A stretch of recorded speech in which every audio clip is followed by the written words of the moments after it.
at that level. So how do you find the niche opportunity where there is competition opportunity that you can win on to get your business started and launched? And they're out there, but it's a tiny little niche, and you've got to use data to kind of unravel and have a look at what that is.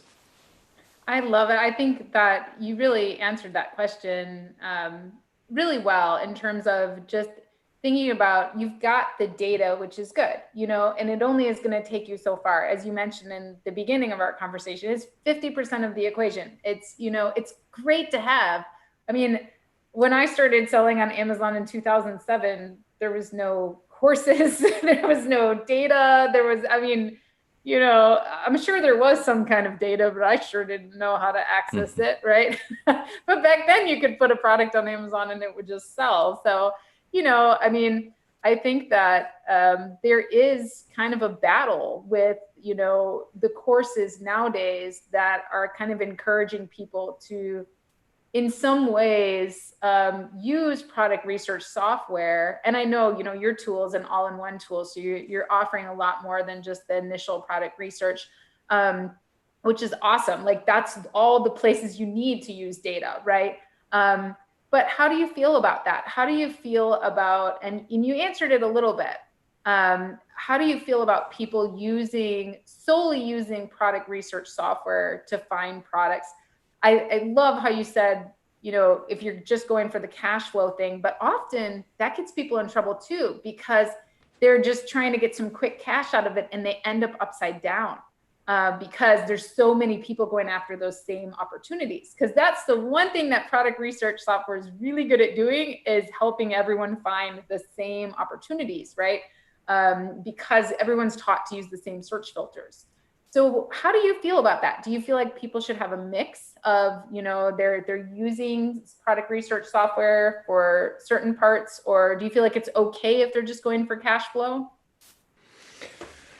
I think it's okay to just go for cash flow, but I think to answer your question in terms of um, do people just use product research tools to launch a product on Amazon? Look, I think you can very once you talk to someone who's selling on Amazon, you can very quickly pick up who's trying to shortcut, and find the easy way, or who's actually treating this as a proper business, right? And the person who's trying to do the shortcut and the easy way, they're going to fail at some point, and they would most likely just be, hey, well, I looked at your X, Y, and Z on this course, and I followed the product research, and here's my 5 ideas, and I'm going to differentiate by color. And you're like, dude, you haven't even like started to understand how to create a proper business. So I think that's the differentiator, is someone who's truly wanting to put the effort in and have a shot at scaling their financial wealth and creating a great product to sell on Amazon as a start that might become a bigger brand than just on Amazon. They're going to be putting in the work around the stuff that we talked about. Who's the avatar? How do you create a sustainable business? What are good SOP practices? How do I approach finding and validating a product on Amazon? What are the key business questions that I ask? There are no shortcuts. These are the steps that I need to go through. These are the kind of things that are really critical to someone launching on Amazon. And if someone comes to me and they're like, hey man, I checked your revenue estimate, and you know it was against real sales, and it was off by like 3.5%, and this data is not accurate. I'm like, what are you actually using that estimate for?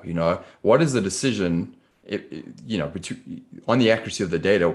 How would your decision change based on that 3.5%? And the answer is it won't. So this is the biggest challenge of being a business owner, is like, how do you not get stuck in the details and have the vision for what your business is, and you understand how to guide it? And the only way you can do that is by really educating yourself on how to grow and build a proper business, of which data is a part of it. And to be honest, yes, it's probably 50% of your launch part, but as you grow the business, it becomes, less important, and those softer skills are more important. Love it. Great perspective on it. Yeah. Yeah.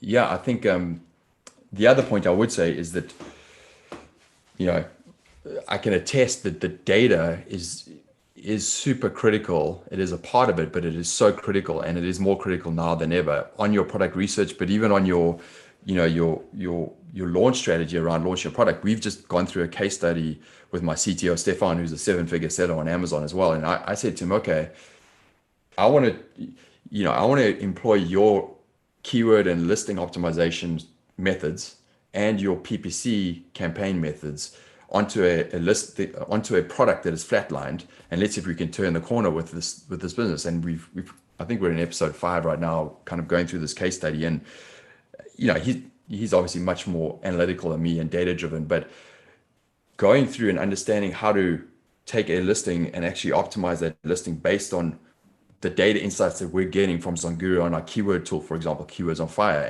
and getting it those data points that other customers or other sellers are not seeing, and optimizing your listing for that dramatically changes the success of your business. You can take a great quality product, but not